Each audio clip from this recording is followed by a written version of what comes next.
Welcome to Your Number Man, where we share financial strategies, business insights, and inspiring stories to help you navigate a successful business. I am your host, Johan, and my goal is to help you achieve a bigger life in business. Okay, welcome everybody. Today's podcast is going to be extremely fantastic because we got a great guest in the studio. Her name is Ana Maria Muñoz. Muñoz, you got the little Muñoz. Yes. All right, Ana Maria. Just a little bit of a background from what I understand, and I'm going to ask you to fill in the missing pieces. But I understand you're a retail specialist, you're a workshop facilitator, and part of our business mentoring group at Polaris. So it's great, and that's how I met you, because we sit in the same panel there, and I thought, geez, you've got an interesting business on. You also wrote a book all about retailing. The book's name is Open, Big Lessons in Small Retail and Living the Shopkeeper's Dream. You're also writing a Substack called The Retail Rookie. You help refine your customers with their retail journey to make sure that all the ambience is there, all the extra little bells and whistles to make your retail experience great. In today's conversation, we're going to explore how business owners can create deeper customer connections, and Ana Maria is going to help us with that and how to really stand out in a competitive market. So we're not really going to talk too much numbers, but I reckon we will touch on numbers, because at the end of the day, it's all about sales, and then when you get sales, you've got to look at your profit margins, and it comes back to your profit. So there's always an undertone of numbers. So I'm not throwing my numbers man hat away today. We're going to come back to the thing. So Ana Maria, welcome. Fantastic. Just fill in a few gaps for me. You live in Australia now. You call Australia home, but you've been around the world. So give us a little bit of a background. It's a long story. I'll try to make it very short. You got 10 seconds. I know. I was born in Australia. My parents are Colombian, but left here when I was a year and a half, moved back to Colombia, moved to Los Angeles when I was 4. So I grew up in Southern California. And then at 25, I left LA to follow my then boyfriend, now husband, to London for his work. And from there, we went to Kuala Lumpur, Malaysia. Then we went back to the States and settled in Raleigh, North Carolina, which is in the southeastern part. We were there for 7 years, had our 2 daughters. And that's where I launched my dream store. I had my store for 5 years. We closed that up in 2020 and moved here in 2022. We've been here for 3 years. Great. Well, welcome. So was that 10 seconds? No, it's a few seconds with great value. So obviously you missed all the fun we had during COVID when we closed all the shops and everything. I think in the States, if we're talking closing shops and kind of life lockdown, the States had a bit more fun than you guys did. Oh, right. I think it was just a few weeks here. Yeah, well, in some areas, I reckon it's all different. It was pretty wild. Okay, so my understanding is your tagline is everything is an experience and every touch point counts. Mm-hmm. I love that tagline. It's fantastic. But can you share quickly how this philosophy shapes the way that your business should approach retail and branding? I take it very literal that everything is an experience and every touch point counts, because sometimes we focus on the logo, the colors, the decor, or just things that take us away from zooming out to see how it all plays together. And touch points comes from the level of customer experience, how your team interacts with customers. It comes to the lighting in the space, how people feel when they come in, lighting, smells, and textures. All of that plays a big role in how people experience your business, your store, and ultimately influences sales. We can tie it into your numbers right away. Yeah. I take it very little. Everything's an experience. And how did you feel when you walked into the studio this morning, when the little ball was there with the smoke coming out of it? Did you feel relaxed? I saw that. I thought it was a beautiful touch point, that's something that's there. It created a nice entryway from the parking lot. You're here right now. You're welcome. You're taken care of. I felt kind of cocooned. Okay, so we should actually leverage on that as well. Hey? When you're using this experience, so to speak, and you're focusing on touchpoint, is a lot of customers, you say, how do you help them to align with their vision and their purpose by putting out, really give this experience to the customer? Everything, when people go through branding exercises, you go into why, the why of your business, why you're doing what you're doing, and the intention behind what you're doing and what you want to accomplish. What I always ask shopkeepers, why did you start this business? What was the thing that lit you up to have this idea and then actually make this idea happen? Like, what brought us here today? It can be, for example, say it's a rent-a-rack store and their purpose is sustainability. Like, they're really about repurposing fashion and loving fashion and style, but having it be in a sustainable manner, offering it that way. So how does that get communicated in the decor, brand messaging on the walls, the packaging that you offer, in the events that you do? How are you always going back to your why? That can be applied across touch points. You can almost like see the person in how you display things in the packaging and the branding as well. Yeah. That's great. And that's something that I'll tell everybody a bit more about a product that I've launched about a month ago, where I talked about how you can use your branding as part of your price strategy as well, coming back to your numbers. Now, staying with the numbers, we talk about business models and then scaling and innovate as well. So you've worked in brick and mortar e-commerce and pop-up stores. What are some key lessons on choosing the right retail model for scaling a business? Scaling or starting? Or both? I would say scaling. Okay. So, I'm going to start a mediocre pop-up store here, but I want to scale. You grow with intent. You grow to be sustainable. That's how I see scale, and it could become exponential later on. Okay. Yeah. I'm going to take it a place where maybe you're not expecting me to go, but I would actually ask yourself as an entrepreneur, as a business owner, where am I at right now in my season of life? What capacity do I have? What do I believe I can do, and what support do I need to get there? What do I need to know about myself? What do I need to grow, expand as a person, as an individual, before I take on even more with the business? Because I feel like part of entrepreneurship that really kind of threw me for a loop was realizing that I needed to know myself a lot more than I thought I did to grow the business that I believed I could have. So when I think of expansion, I almost think of taking a step back, like, okay, how can I expand what I know about myself so I can operate my business and operate myself as a leader, as a business owner, even better to get to where I want to go? Because otherwise we can sometimes block our best intentions if we say, oh, I'm ready to grow. But how are you actually going to get there? That's not typically just on paper. There's a checklist of expanding, things to do, business fundamentals. But sometimes as entrepreneurs, we can get so fixated on those things, and we need to focus on those things. They're important. They're fundamentals for a reason. But we don't often make the time to stop and ask ourselves, okay, now what do I need in order to expand? What does my soul, my human, my energy need to expand? That's an excellent answer. That's what I'm most interested in, and it's almost like is you applying said, that. You take a step backwards, and that's the same thing about business. I've listened to a podcast the other day, and there's a saying in Wall Street, when you're in your business or when you're starting something, it will take a lot longer than you think, but it will also grow very fast if you do go back and do that research. So that makes totally sense what you said there. Now, you help business curate products and program offering, but what's the biggest mistakes brands make out there when they're building their product mix? One of the answers is basically what you've said now, is to go back and really understand your why and in your product. But what are some of the mistakes as well that you see out there people should really that watch I out? see, and I can even reflect to my own experience as a shopkeeper, was not listening to what your customers want. Because, especially when you start a small retail business, a boutique, you curate the collection, bring this vision forth, and if people like it,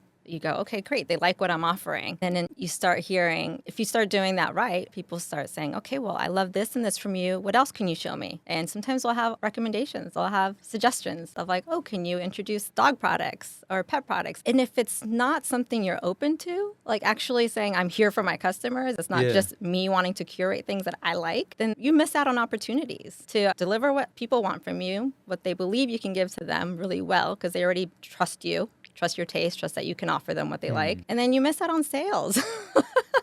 So, that happened with me in my store. I didn't have a pet. So using that pet example, pet products, I didn't have a dog at the time.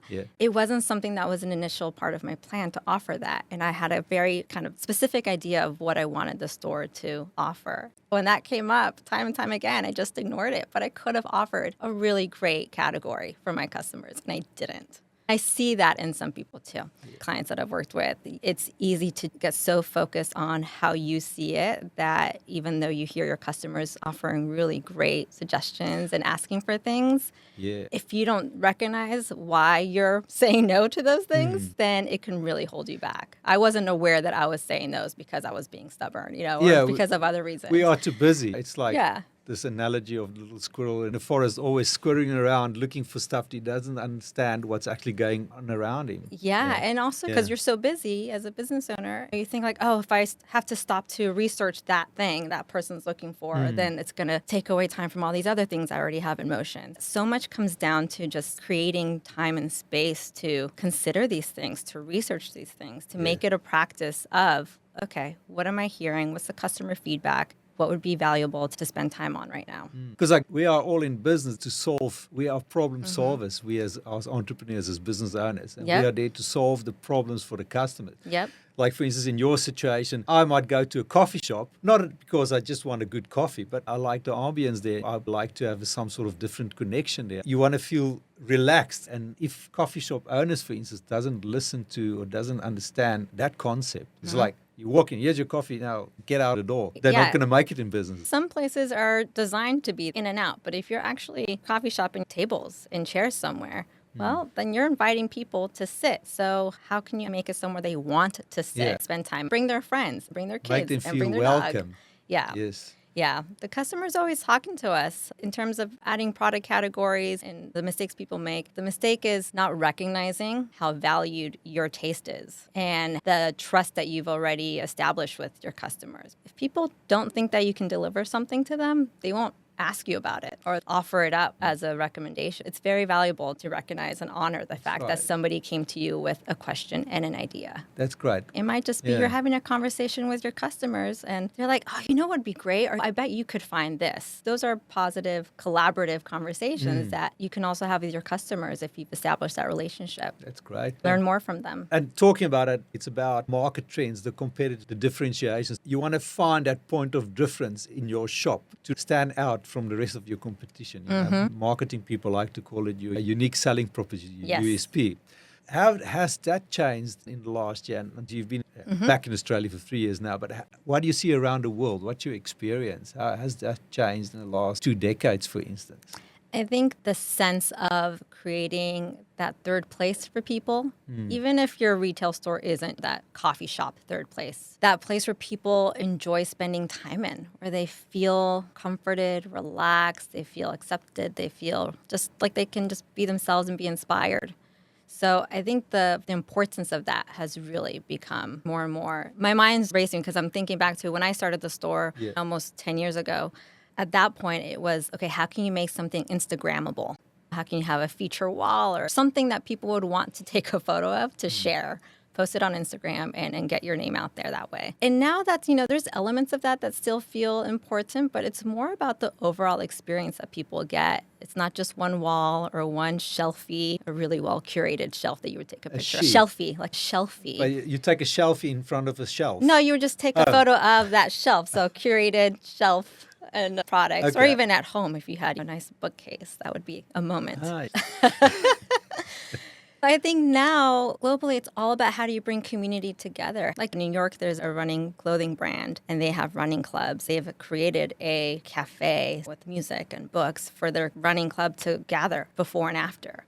So it's thinking of how can you create these third type places or that experience within your retail store so that people want to hang out there. They want to come to you often. So it's a lot more, how can I say, nuanced. It's a lot more specific market niches out there as well. Yes. Perhaps and how do you find your niche? It's not enough to just say, I have products for sale in these 4 walls. Come and get it. You actually have to create a reason for people to come in, whether it's through the vibe you're offering that people can sense through your windows, or it's workshops, or it's community clubs and they meet in your space, or it's artists in residencies, showcases. It's almost like you got to do a little bit more. That's right. And we have to create some sort of way to upsell some of our products because we've got to compete with the big online companies. We've got to compete with Amazon, Google, and Shopify. Yeah. It's hard. I mean, No, I'm old school. I still like to go into shop. A lot of people do. The majority of people still do. They just expect more when they go. Yes, I do. I do go in with an expectation. Yep. I need to be greeted. Yeah. That is one of the fundamentals that gets so ignored. It's the fundamental of a cheerful, welcoming greeting. And what can I do for you today? You got to make people feel like you're genuinely excited to have them there. And you should be genuinely excited to have them there. If you're the shopkeeper, you're the owner-operator, and you're there all the time, my experience was that, and also having a team. I can remember moments where I just didn't want to be there because I was exhausted. I had 2 young kids. I opened the store when my eldest was 6 months old, which was crazy. And then I had our second daughter 4 years later. Energies ebb and flow. So I can recognize and appreciate when you go into a store and a shopkeeper might just be exhausted. But I always made an effort to say hello with a smile and be courteous and as cheerful as I could. Because and you mean it. Yeah, absolutely. Because at the end of the day, you want people walking into your store. And if they do, like that's your moment. That's your moment. That's your moment. That's there. They've done a lot of, they've taken 5 minutes out of their life. Time is precious to walk into your store and see what have you got to offer. Yep. Yeah. So it's really, somebody already took that first step to get in there. You got to take that opportunity. How can we in Australia learn to catch up to what's happening in the world? I guess we're part of the global village when it comes to onlining stuff. I mean, I've been to America last year, and I do feel there were some places where I felt a really good emphasis on retail in ways that you say as well. Sometimes I see it in parts, sometimes I don't see it in some parts. I guess it's just a question. I was in a holiday mood. Then you're happy and cheerful anyway. You stroll down the main street. You stroll down and you walk in with a smile. He's going to start smiling at you, or somebody's like, who's the chirpy bastard walking? You said you saw differently. Was that like independent shops on a main street, or was that in the malls? Well, it was like probably more both? Tourist attractions. I've been to Colorado. I love Colorado. It's a great place next to the river. Glenwood Springs is hot spas. And so everybody's in the mode. But I remember how people really went out of their way. Not saying that just kiss your ass to buy something, but really you can see it came from the heart. But perhaps it's that sort of relaxed atmosphere in the village. But then again, I got it in the same areas in the snowy mountains in Australia. Sometimes when I go to the local markets around Adelaide and Barossa and Mount Pleasant, I get the same effect. It's probably sometimes when you get more like the corporate kind of set out as well, you don't always see it. You don't feel it. Right. People are friendly, they smile, but you don't have that same effect. I think oftentimes you get that effect from independent shops because they're a small team.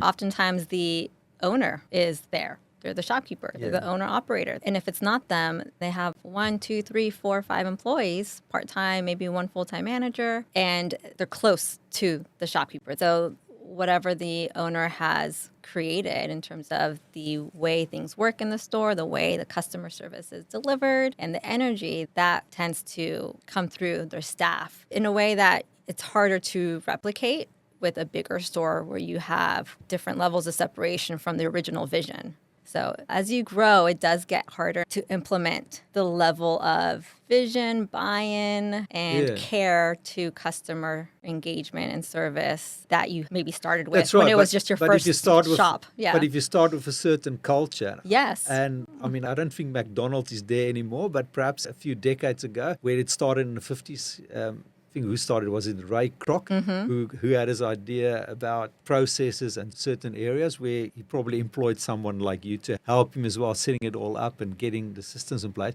And you could have seen that culture going through. It's very important. So it is. And one of the things I always bring up early on with clients, if they are still the sole owner operator and have yet to build out a team, is start working on building out that team book now. Like, this is how we do things. Get things out of your head and start putting this into whatever format works for you, into notes on your phone or work, so that when the time comes to hire somebody, you can more easily say, this is our why, this is how we do things, and this is what people expect of us and why that matters. Big corporate companies got to start, make sure that everybody understands their mission. We all get given manuals when we start jobs and things like that, but it's got to be more than here's a document, read it. It's how do you actually get people to live and breathe it and care. And what I like here is you focus on touch points, but you also call yourself a CEO, your Chief Experience Officer. So you want to work for companies or help companies, and they employ you or contract you out as a Chief Experience Officer. You help your clients to give their retail and their brand. Touchpoints TLC, the tender loving care that they often don't get because everyone's just in operation mode. It comes back to the same thing that we talked about. People just like focused on autopilot. Somebody comes in, hello. I feel like my strengths come in when I can just come into an existing space and go, okay, what's working for you and what's not? And then let me kind of pull out things that maybe you're not recognizing right now that could actually be working better. That's great. So people don't see when I go to my customers, I know they're busy. If you're running a business on your own, you don't always have that additional focus on your gross profit margin or your cash flow, or you will be able to keep in track of your budgets and your forecasting, because there's so much things that we need. So people in business need help. I needed somebody like you when I had the store. I really did. And I could only say that now. But, back then it would have been like, I can handle it. Yeah, we always think you can handle it. But I needed someone. I needed someone to support on that, a lot for of sure. and if I had a shop, I'll definitely come to someone like you. We need people to help us with our social media. We can't do it all as business owners. That's where I want to touch on the fact that you're also part of the mentorship program as well. How important is for small business owners out there to get a mentor? I mean, in my personal opinion, it can be exponential, the kind of value, because the mentor has been there before. They've worked, they've done the hard jobs, they've done the mistakes. You don't have to do all the mistakes. You don't have to learn everything by yourself. You can save a good 5 or 10 years from your business experience by having a good mentor. Do you agree? I agree. I could have used one. I would have loved to have had one, but I can only say that now. In retrospect, I see this often with a lot of small business owners and retail specific. You're doing everything you can with the resources you have, time, finance, energy. Investing in a mentor, time and financially, just seems like a lot to ask, yourself. But I can now appreciate and understand and vouch for the value in it, to do it early on. Like you said, you save time, you can save yourself money, you can save yourself so much mental angst and stress. I love the fact that as a mentor, you can be a soundboard, you can be an accountability partner to entrepreneurs or business owners. Because entrepreneurship, even if you have a partner or friends or family that you can talk to about your business, there's nothing like having that third party to just say, here's what's happening. How do you see it?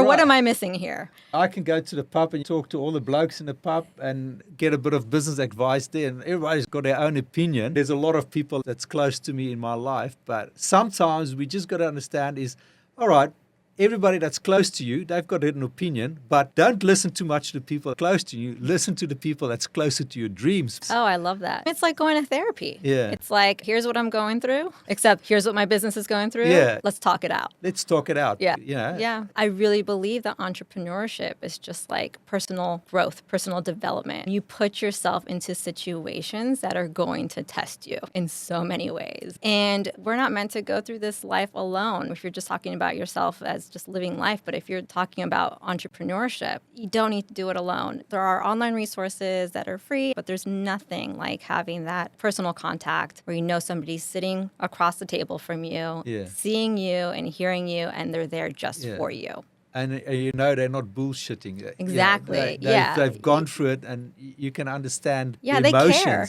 They care. Yeah, they want to see you succeed. Yeah. And sometimes business, I mean, it's different than the coaching, I guess. The coaching is probably somebody that can really hone into your skills and stuff. But a mentor is actually somebody that's walked that path before. Not always giving you advice, but just say, this is what I've done when I was there 20 years ago. It's been really cool to be able to relate to clients' experiences. It's like, okay, I've been there, and this is what I did. This is what worked for me. What would something like that look for you? How would you be able to consider the possibilities here? Mentorship in business is one of those things that should be on the checklist. Like, you're ready to start a business? Do you have a mentor? It's like, okay, you got the lease, you got the business name, you got the business permits or whatever. You got the mentor, check. Yeah. Start with Don't grab anybody from the internet or Facebook ads. There's probably a lot of scams out there. You need somebody you can really trust. Even if it's not a mentor, like that comes through a mentorship program or somebody that you have been referred to and can trust, there are oftentimes a lot of council or government-based options that, while it might not be, a program, it could be you sit down and have somebody help you review your business plan or your financial plan, all these things. I know that when I started, I did use a local free service for developing the business plan so that I could get the lease. And there are resources out there. And I know that here in South Australia, there's a lot of government support for free or very affordable options. Even if it's not, okay, I found a mentor that's going to guide me for the next 3 or 6 months. It's, let me go talk to someone who understands this so I can get started with some support. And then look at our own panel there at Polaris, which is based in Mawson Lakes, but we're doing stuff all over South Australia. And it's not expensive. It's not going to break your bank. For example, how I came to Polaris was I helped co-create the retail business fundamentals workshop that was offered for free to businesses in 2 different councils. So you just have to sign up for your council newsletters so that you know what's happening, because there is often a wealth of free or highly discounted opportunities to check in on your business. Free. The value is great, but it's not expensive. Correct. Yeah. That's right. Yeah, And no even if cost. you have to pay 10 grand a year, it sounds expensive, but that 10 grand a year can save you 2 million over 10 years by just having the right mentor in place. Yeah, and that takes willingness to do that. That takes not having any blocks around money to actually recognize that. Yes. And right. it's surprising how many people have blocks around money. And even we That as goes small back to business like, owners, how do you know yourself? that's my sort of mission in life, is to try and help small business owners remove that blocks, remove the fact that, we really need to dig into our numbers. We shouldn't be afraid to look at our numbers, and it's so many opportunities. Just as there's opportunities to actually have somebody like you, there's a lot of opportunities out there. If you fix on your numbers, you can actually grow your business. Yep. Yeah, it's a language of business. Where you come in, you help with that experience, increase the sales, but you've got to make sure that your business is profitable as well, to be sustainable and to scale as well. Ana Maria, I wish we had more time. It's a great discussion we had. Flew by. We'll have to start wrapping it up. I really appreciate you joining us. By the way, did I ask you a question? What is a stack? Substack, yeah, because you wrote a book and then you're also writing a Substack. So Yes. just explain to the viewers quickly, what does it mean, your Substack that you're writing? So Substack is long format writing and reading for the readers. It's kind of the new blog sphere. If you're familiar with blogs from a decade or 2 ago, where you would write longer formats, which kind of stopped happening with Instagram and social media, Substack is a great way to dive into topics where it's a little deeper. You can just dissect things, and then there's an element of Substack where people can comment and repost and share, which is kind of how blogs used to work. You can link to other Substacks and refer other Substacks. Yeah. I decided to write the Retail Rookie Substack, and I actually might be changing the name soon, but you'll still be able to find it at Retail Rookie. I wanted a place to keep expanding the topics and themes and conversations that came up from. The book was wonderful to write. It's more of how to be a shopkeeper, retail entrepreneur versus how to build a store. I feel like there's plenty out in the market for that, but I wanted to speak more to the heart behind the store, the heart behind the business, the shopkeeper themselves. And Retail Rookie, the Substack, is really just an opportunity to keep talking about things that come up that are related to operating, to marketing, but also always bringing it back to the, like, okay, so why is that decision being made? How are you feeling? Where are you at in this moment? What's happening energetically? What's happening in your life? Tying it all together. A quick example. I wrote a post on outdoor signage, and I used the example of walking down the street with my dog and seeing a really tattered flag outside for a psychology business. It said psychology on it, but this flag, a feather flag, the ones you see on the sidewalk just flapping in the wind, it was just tattered. It was torn. It looked like a hurricane had come through it and just torn it apart. And it sat like that for months outside. And I just thought, like, that is such a representation of a business. Again, I always try to take it back to, like, what is going on? That psychologist or that business owner is allowing that sign to be out there representing their business, especially for a psychologist. Yeah. That's what you don't want to see, is a tattered, worn out, sad sign. You want something that looks uplifting and put together and solid, right? Yeah. And so I wrote a whole Substack just on that and bringing it back to the energies that you have as a business owner may often subconsciously come through in how your business is presented in the physical, through signage, through dirty windows, things like that. It is, yeah. The Substack kind of just touches on those type of things. Yeah, that makes 100% sense. Did you actually go back to a psychologist and knock on his door? No, it wasn't my place to do that. But it was just, one of those things like, Yeah. oh gosh, what's going on? It eventually got replaced. But I probably read the Substack. Maybe they found it. I love writing, so it's a fun place to be. So we're going to put all your details on our show notes. People can read your Substack and get access to your website, and then they can also buy your book as well, and they can get in touch with you through your website, or also contact Polara's, the mentorship program as well. Really in touch with your touchpoint, isn't it? So, yeah, thanks for coming in. I really appreciate it. We had a nice little chat It was here. fun. So I've got to wrap things up. Now, people, before I go, we heard Ana Maria talked a lot about branding and the touch point and experience as well. Now, it's all to do with the value that you actually perceive for your products as well. So keep in mind, I did mention earlier in the show that I've got this product out. It is called Mastering Your Pricing. It's a whole webinar with interactive templates so you can put your own details from your business in it. I explain how you start with your pricing from a cost point of view and then pursue things like branding. For instance, how much do we want to spend on your branding? Perhaps 10, 20 grand a year on a coffee shop, for instance, how that's going to have a massive influence on the price that you can actually charge the customers for your products and really perceive the kind of value you deliver and the solutions to solve. So yeah, check out that product of mine, Mastering Your Pricing. Ana Maria, thanks. I really appreciate it. Thank you. We'll do it one day again. We'll talk more about Substacks. All right, everybody, that is me, Johan Zanik. I am signing off as your number man. Thanks a lot. Cheers.